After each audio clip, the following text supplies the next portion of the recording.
আসসালামু আলাইকুম এভরিওয়ান, কেমন আছেন আপনারা সবাই? আপনাদের সবার জন্য আজকের এই চিকেন কোরমার রেসিপি। এই কোরমার রেসিপিটা তাদের জন্য যারা একঘেয়েমি মুরগির মাংস রান্না খেতে খেতে একদমই বিরক্ত। তো চলেন কিভাবে কি করেছি সেটা আপনাদের সঙ্গে শেয়ার করি। প্রথমে মুরগির মাংস আমি খুব ভালোভাবে ধুয়ে পানি দিয়ে ভিজিয়ে রেখেছি। এখানে দেখতে পাচ্ছেন আমি আলমন্ড ভিজিয়ে রেখেছি। ভালো হয় বাদামটা যদি রান্নার ১ ঘন্টা আগে ভিজিয়ে রাখেন তাহলে ব্লেন্ড করতে সুবিধা হবে। এবার চিকেনটাকে আমি একটা বোলে ট্রান্সফার করে নিচ্ছি। এবার চলে যাব মশলার প্রিপারেশনে। মশলার জন্য দিব আমি কাঁচামরিচ, বেশ কিছুটা পরিমাণ কাঁচামরিচ আমি এখানে অ্যাড করব ঝালের জন্য। আর তারপরে দিয়ে দিচ্ছি ভিজিয়ে রাখা সেই বাদামগুলো। আমি এখানে ৫টা ৬টা মতন বাদাম ভিজিয়ে রেখেছিলাম, সবগুলো এখানে অ্যাড করে দিলাম। সাথে অ্যাড করছি টক দই। টক দইটা যেহেতু বাসায় বানানো তাই এমন টেক্সচার লাগছে। আপনি যদি দোকানে কেনাটা ব্যবহার করেন তাহলে কিন্তু আরেকটু থিক পাবেন, কনসিস্টেন্সিটা আরও থিক হবে। এবার এটাকে ব্লেন্ড করে নিচ্ছি। ব্লেন্ড করার শেষে আপনাদেরকে কনসিস্টেন্সিটা দেখিয়ে দিচ্ছি। মাশাআল্লাহ, অনেক সুন্দর সবুজ একটা কালার হয়েছে কাঁচামরিচ ব্যবহার করার ফলে। এবার চলে যাব মাংসের ম্যারিনেশনে। আমি দিয়ে দিচ্ছি ১ টেবিল চামচ জিরার পেস্ট। যেহেতু আম্মু জিরার গুঁড়া করে না, পেস্ট করে রাখে, তো আমার জিরার পেস্টই অ্যাড করতে হয়েছে। তারপর দিয়ে দিলাম ১ টেবিল চামচ আদা এবং রসুনের পেস্ট। তো আদা রসুনটা যেহেতু একসাথে ব্লেন্ড করা তাই এখানে ১ টেবিল চামচ ব্যবহার করা হয়েছে। আর আমি এখানে সেই রেডি করে রাখা মশলাটা অ্যাড করে দিলাম। এবার লবণ দিয়ে খুব ভালোভাবে মাংসটাকে ৩০ মিনিটের জন্য ম্যারিনেট করে সাইডে রেখে দেব। এবার চলে যাচ্ছি রান্নার প্রসেসিংয়ে। রান্নার জন্য প্রথমে পেঁয়াজ বেরেস্তা করে নিব। বেরেস্তাটা হয়ে গেলে এটাকে নামিয়ে নিব।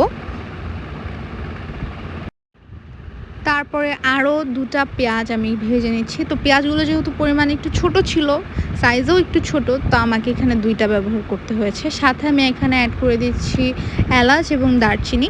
এক টুকরা করেই একটা করেই অ্যাড করলাম, কারণ আমার মাংসের পরিমাণ যেহেতু বেশি না, সেহেতু আমি মশলাও এখানে বেশি ব্যবহার করতে পারবো না। তারপর ম্যারিনেট করে রাখা মাংসটা এখানে অ্যাড করে দিচ্ছি।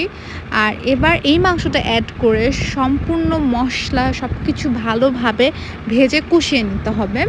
তো তার আগে আমি এখানে আরও ২টা মশলা অ্যাড করব। আমি ব্যবহার করছি লাল মরিচের গুঁড়া, ঝালের জন্য ১ টেবিল চামচের থেকে একটু কম ব্যবহার করেছি। আর দিয়ে দিলাম গরম মশলার গুঁড়া। তো গরম মশলার গুঁড়াটা অবশ্যই ব্যবহার করার চেষ্টা করবেন। হাতের কাছে রাখলে এই জিনিসটা দিলে আপনার কোরমার টেস্ট অনেক বেটার হবে। এবার মশলাগুলোকে ভালোভাবে কষিয়ে নিন যাতে মশলার কাঁচা গন্ধটা চলে যায়, ফ্লেভারটা যাতে মাংসের ভিতরে পৌঁছায়।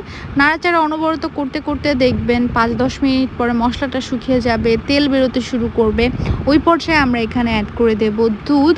কোরমায় অবশ্যই দুধ ব্যবহার করতে হবে, এটা একদমই স্কিপ করা যাবে না, এটা অবশ্যই ব্যবহার করতেই হবে। আর এই দুধটা দিয়েই আমরা টোটাল কোরমাটা আজকে রান্না করব।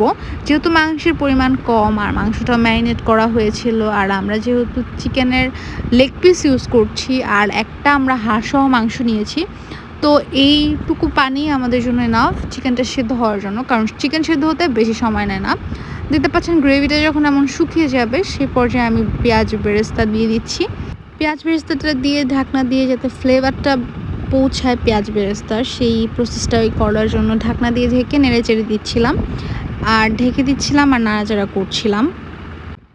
তারপরে কোরমার ফ্লেভার বাড়ানোর জন্য আমি এখানে দিয়ে দিচ্ছি ঘি। অল্প কিছুটা পরিমাণ ঘি দিলাম, যেহেতু চিকেনের পরিমাণ বেশি না। ঘিটা দিয়ে নাড়াচাড়া করে একটু ঢাকনা দিয়ে ঢেকে আমি নামিয়ে নিয়েছি। দেখতেই পাচ্ছেন আমাদের চিকেন কোরমাটা একদমই রেডি। আমি গ্রেভিটা খুব বেশি রাখিনি, একটু থিক গ্রেভি করেছি। এটা খেতে আলহামদুলিল্লাহ অনেক মজা ছিল। আর বাড়িতে যদি কেউ ট্রাই করেন কমেন্ট করে জানাতে ভুলবেন না যে আপনাদের কাছে কেমন লেগেছে। এই রেসিপিটা ফলো করে করলে তো একদমই আমাকে জানাতে ভুলবেন না যে আপনাদের কেমন লেগেছে। আজকের মতন এখানে বিদায় নিচ্ছি, সবার সুস্থতা কামনা করে। আল্লাহ হাফেজ।